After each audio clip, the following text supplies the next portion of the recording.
one after the other over a period of about 7 months, I think. Brian Connolly was the kind of performer people couldn't look away from. When he stepped onto a stage, lights seemed brighter, crowds louder, and the music sharper. His voice carried a dangerous sweetness, both playful and powerful, able to rise above roaring guitars and crashing drums without effort. In the early 1970s, when glam rock ruled the airwaves, Brian didn't just sing the songs, he embodied the fantasy. Gold hair, confident swagger, and a grin that made it all look effortless.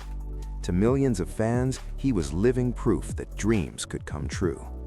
But behind that shine was a man quietly running from wounds he never learned how to heal. Long before fame found him, Brian's story began with absence. He entered the world in Scotland in 1945 under circumstances that would shape him forever.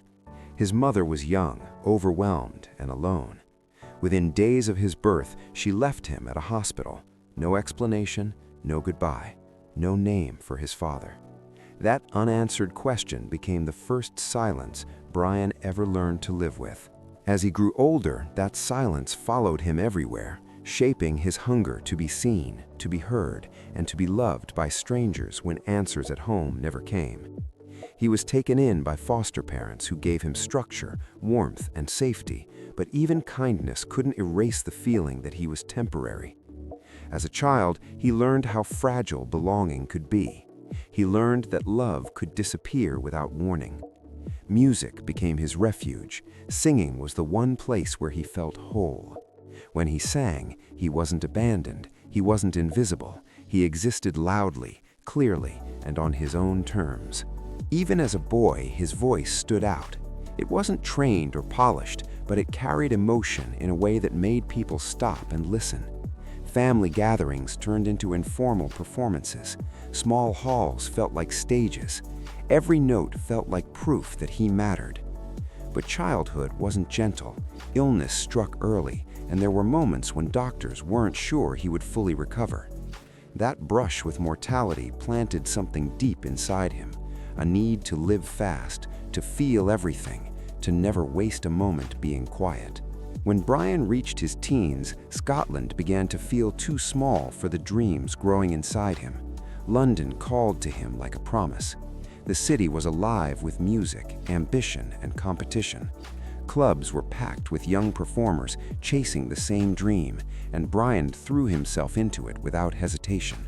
He joined bands, left bands, failed publicly, and learned quickly. Each rejection hardened him. Each small success fueled him. He wasn't just learning how to sing, he was learning how to survive the industry. One connection would change everything.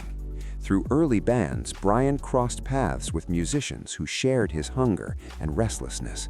Among them was a drummer whose drive matched his own. Together, they would eventually become part of something bigger. When Brian joined a new band that would later be known to the world as Sweet, it felt like destiny finally aligning. At first, success didn't come easily. They struggled, reshaped their image, and followed producers who promised hits. When the music finally clicked, it exploded. The early 1970s turned Sweet into glam rock royalty. Television appearances, screaming fans, chart-topping singles. Brian became a household face almost overnight. His voice cut through the noise with confidence and charm. On stage, he was fearless. Offstage, the pressure was relentless. Tours blurred together, interviews never stopped, expectations grew heavier with each hit. Behind the scenes, Brian's past never loosened its grip. Fame didn't erase abandonment, it amplified it. Applause filled arenas, but quiet moments haunted him. He struggled with identity, with worth, with the fear that love was conditional and temporary. Drinking started casually, like it did for so many musicians of the era, a way to relax, a way to celebrate. But slowly it became a shield, a way to silence doubts that never stopped whispering. Then came the night that shattered everything. In 1974, after an evening that should have been forgettable, violence found him without warning. A confrontation outside a club turned brutal. Kicks, blows, a direct attack on his throat. For a singer, it was catastrophic. The injury nearly destroyed his voice. Doctors weren't sure he would ever sing again. For Brian, it felt like losing himself entirely. Recovery was slow and painful. Therapy sessions pushed his damaged voice beyond comfort. He forced notes that once flowed naturally. When he returned to performing, audiences cheered, but something was different. His voice carried strain where power once lived. Producers noticed, bandmates noticed, the industry noticed. He could still sing, but the magic had changed, and in an industry obsessed with perfection, that change mattered. Inside the band, tension grew. Roles shifted. Creative control became a battleground. Brian, once the undeniable center, now felt fragile and defensive. Arguments became frequent. Frustration replaced camaraderie. Alcohol, once a release, became a dependency. It dulled the pain, but sharpened the chaos.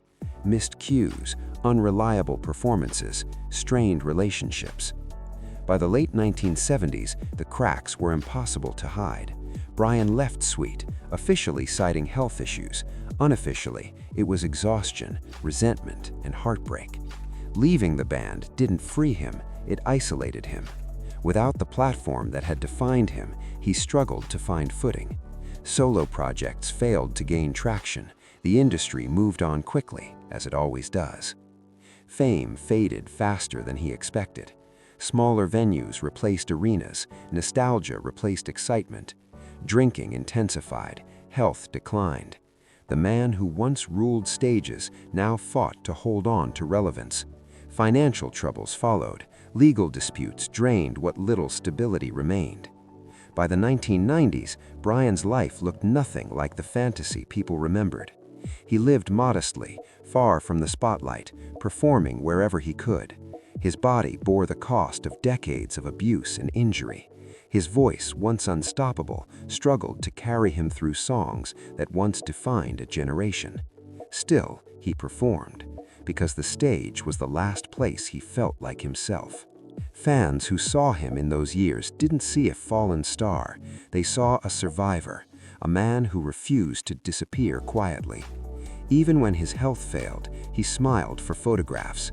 He signed autographs with shaking hands. He thanked people for remembering him.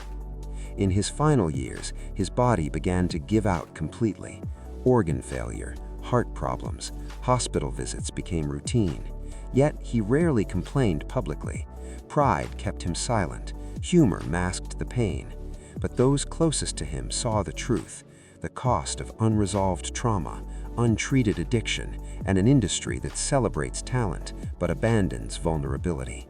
Brian Connolly died in 1997 at just 51 years old, far too young, far from the heights he once knew. His death shocked fans who remembered the golden-haired frontman frozen in time on old television clips. Only later did the full story emerge: the abandonment, the injury, the addiction, the slow erosion of everything he built.